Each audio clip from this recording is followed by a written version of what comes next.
Doon pag sabi mo sa kanya, parang ayaw niya talaga papunta yung mga anak niya. Hindi. Pero opinion ko lang yun. Nung after nung nag-video call kami sabi niya sa akin hindi pala niya naiintindihan para makakuha ng ticket ka, kailangan nga ng passport copy. Sabi ko gano'n. Pero nung sinabi ko sa kanya na hindi ka na hindi ka pumunta din sa Pilipinas, parang nag-iba na ang niya. Iba na ang niya. Sorry. Ay, ba dyan, may sugpo rito at saka limango. Bumili kaya Oo tayo. nga. Pag-uwi na lang. Oo, parang gusto ko boiled seafood. Tapos may nakita kong ibon doon sa gilid. Naku, tumigil ka sa mga ibon mo. Alam mo, Bedyo, lahat na lang ng hayop napapatayin mo. Ngayon, ibon naman ang aalagaan May mo. nakita kong ibon sa May baka mo. natitira pa siya hindi namamatay. Ano? Baka mura-mura. Yung worm. Yung mga worm mo, yung worm mo na lang na inaalagaan na pagkain ng mga isda, yun na lang hindi namamatay. Sa totoo lang. Kailan mo ba titigilan yung pag-aalaga ng isda, pag-aalaga ng ano? Uy, Habit ko yan, hobby ko yun eh. Wala? Hobby. Hobby? Oo. Pero dapat kasi mag-araling mabuti. Nag-aaral nga ako, nag-seminar ako sa YouTube. Nag-seminar ka sa YouTube, nag-zoom ka, Hindi nag-seminar ako, Ano ba? yung mga tips, tapos kung paano mga gagawin. Abay, nung nakaraan kaya namatay yung mga coin natin. Alam mo, ilagay mo. Alam mo, lagi ko sinasabi yung namamatay, kaya wala akong nagbibigay sa akin na coin. Mga sponsor. Mga sponsor na lang magbigay sa akin kasi pinapatay ko daw. Alam mo kasi dapat kasi, Sinasaraan mo kasi ako sa social media eh. ba't ka na sinabi yun, di ba? Sabi ko dapat na yung mga coin ni Bel, Ayun po, yung mga koy po ni Belgian ay naprito na po namin, nakinabang po kami lahat. Yung iba po nasa Rsyado. So yun Wala po. namang ibigay, sige. Siraan mo ako dyan, diyan ka magaling. Oh. Hindi ka naman. Kwento mo yan. Masama ako gano'n. Ay nako. Ikaw kasi dapat na mag-live dito. Sa totoo, antok na antok ako yung Belgium. Baka antukin kasi ako eh. O sige. May sabihin pala ako sa'yo eh.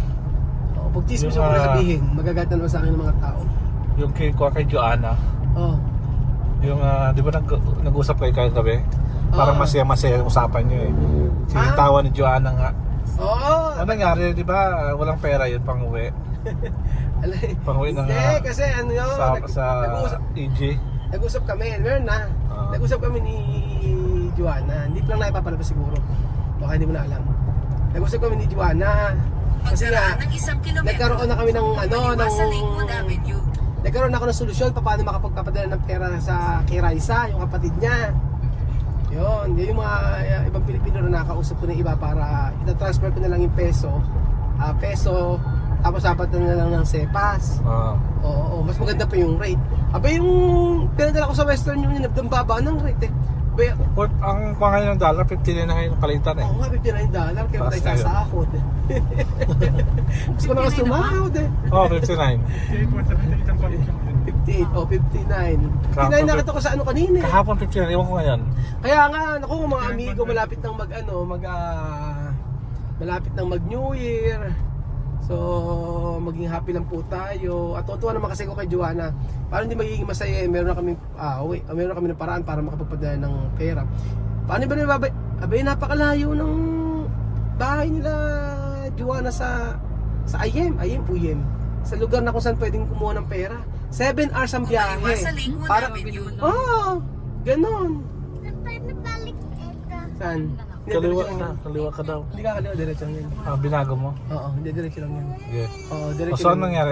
Ate, yun nga, okay, nagkaroon na. Kaya masaya kami kasi nga, meron ng paraan. Kasi talaga namang problema ko. Mag-aalaga kasi, merong mga inaalaga ang bata si Raisa. Hindi po pwede na umalis-alis siya basta-basta. So, yun lang.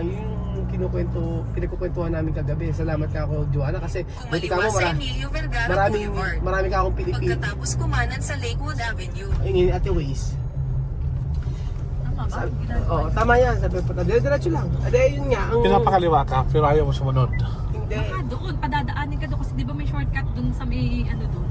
Saan? Pag ng Pacific doon. Pinagpanaan? Di mo, ano yung tinuturong daan sa'yo? Yung doon, dadaan doon. Okay, doon yung dinaanan natin na kuya dati. Oo. Dito tayo sa may Talavera. Di ba meron din naman doon? Eh malalayo ka dyan siguro. Kumaliwa. Pagkatapos kumaliwa. So kakaliwa ako rito. O, pwede naman tayong kumaliwa, teka. Kumaliwa. Ayaw mo sumunod. Pagkatapos kumanan sa Emilio Vergara Boulevard. O sige, ayusin natin. Pagkaraan ng 800 metro. Teka lang. Kumanan. Wait ka, Ru. Doon yun yung dinadaanan nila ate. O sige, kakabila tayo. Mas malapit doon. Ade, ayun, mga nangyari? ano pinag-uusapan. Ade, yun nga, yung sinasabi ko lang sa iyo na yun lang pinag-uusapan namin ni Joanna, wala naman kaming Yun lang yung ano. Tsaka bukod doon sa nakakakuha na kami ng tutulong sa amin para sa ano. Gusto kong tulungan si Raisa. Kasi ang trabaho niya, di ba, nagbubukid siya, gano'n. Pwede So, ba dito? dito, di ba? Doon pa sa dulo. Yun, yung sa may, mas malapit doon. Oo. Yan, Kasi dito papas, ano gusto ko tulungan si Raisa. Kasi, di ba, nagtatanim lang siya sa may bundok. Gano'n. Pagkaraan ng 500 metro. Kumanan. Yun lang. Si Rice, ano ba yun ni... Si Raisa, kapatid ni ano yun, ni Joanna. Ay, kapatid sa ama. Sa nanay tatay. Parang silang kapatid. Oo, sino-sino mukha nila. Pero kaiba lang si Waka Waka. Si Raisa kasi kay ko, 41, medyo itsura matanda na.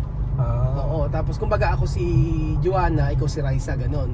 Yung fresh yung mukha ko. Ito yung Lakewood Flyover, parang tawag dito. Ano nga ginatag ko, Ben? Kanan ka. Kakanan ka, Sarap ito yung mas magsalita. Kumanan ka, dumiretso. Kumanan sa Lakewood Avenue. Ayun, kanan sa likod. Kanan. O, kanan tayo. Kanan. Ano, tapusin natin video, video na lang. Oo nga, di ba, aside from that, narinig ko pa rin na pagkatapos mo tumawag kay Joanna, tumawag ka naman Pagkaraan ng kay TM. 700 metro.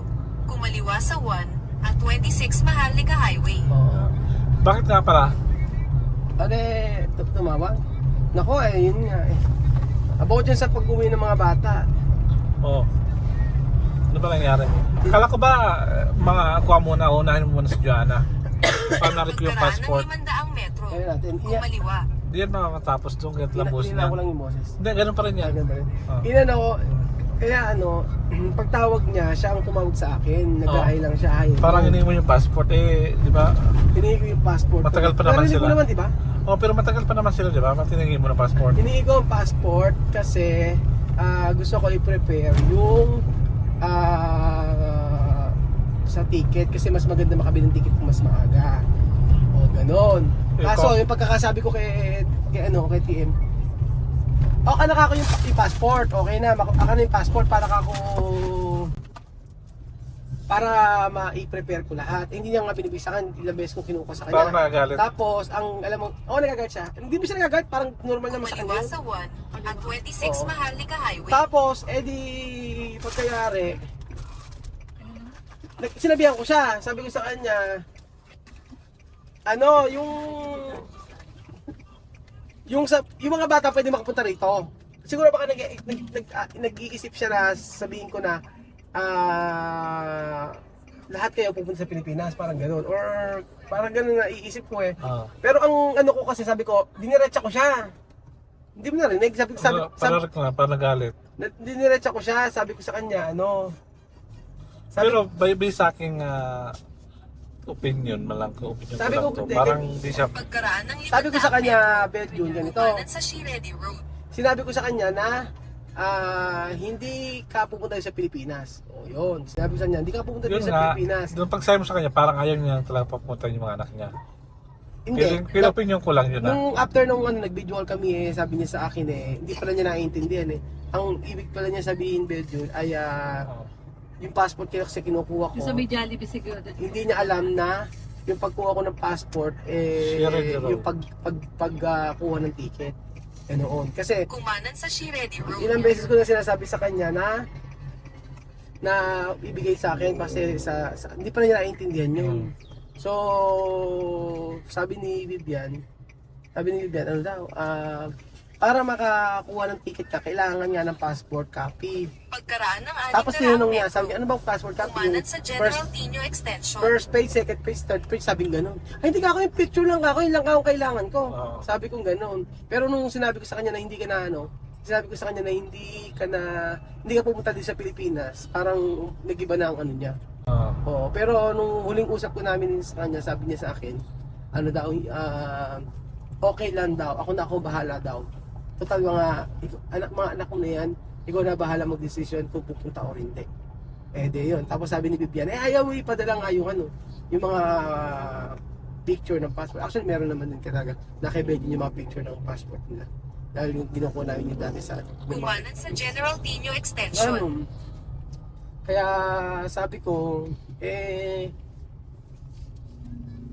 bahala na siya kung paano. Pagkaraan ng 800 metro. Pero hanggang ngayon Kumaliwa nga, sa Felipe Vergara Highway. Ay, Oo. Pipaan niya. So ano, may tanong ka pa? Wala May tanong na. ka? Wala na ako. Para may matapos tanong. na. Wala na may tanong kasi nga naliwanagan na. Ba't parang minaantok ka? Hindi. So ayun na nga, saan tayo pupunta? Hindi pa, meron pa tanong. Pagkaraan ng 500 Ikaw naman ang metro, tatanungin ko. kumaliwa. Ikaw naman tatanungin ko, Ebel Jun. Ano? Ang tanong ko sa'yo, nung nakausap mo si TM Kapon, ano naramdaman mo? O, Umalis ako. Hindi, ano mo, itutok mo sa mukha mo para makita ka rin naman. Ayun. Kumaliwa sa Felipe Vergara Highway. Yung, ano nga sana mo? Ano yung naramdaman mo nang kausap mo kahapon? Di ba kausap mo? Masaya kasi nga nangumusta lang siya. Tapos binati ako ng happy birthday kasi nga 'di ba yung tapos nagumustuang-tuwa siya na makita ko. Ayun masaya naman ako, kumusta ko siya. Pero nung second part medyo ako ay na-stress na umalis na ako. Hindi mo ako pinapalis eh. Nakaupo ako, gusto ko na umalis kasi nga na-stress na ako sa kasi pag nagsalita siya makuliglig sa tenga na masakit na parang di Dumiretso Parang- lang para 8.7 kilometro sa 1 parang daming at problema 26 yung parang, Maharlika parang Highway. laging nakipagdiskusyon parang gano'n Meron- nakipagdebate ayaw kong gano'n eh Si ano, Ay, si... ay. May si Joanna, ano? Hindi. si Joanna walang problema sa akin Nakakaano si Joanna. Pagkakausap mo, okay lang, ano? Nakikinig. no, Hindi ako okay kay Joanna. si Joanna nakikinig ko lang problema kay Joanna Oo, nakikinig siya. Tapos kung ano sabihin mo, okay lang, ano? Oo. Diba? Parang sige lang na sige, ikaw bahala, ganun. Sana ganun, sana din maging okay na ang lahat.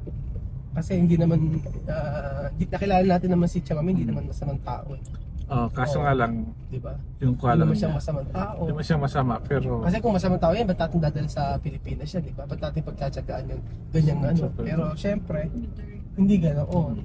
Oo, sana mabagong isip niya, maging okay pa rin siya. Ganun. So ayun po mga amigo. hindi magbago ugali niya di isip magbago ugali ni Magbago ugali. ugali niya kasi parang yung noon nakita mo gano'n pa rin siya ngayon Oo.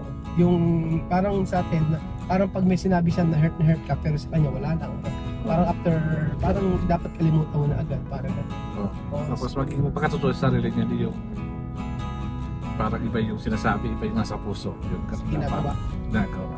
So ayun nga, mga kape, tayo ay magpapaalam na ngayon. Paalam po muna. Salamat po at Diyos.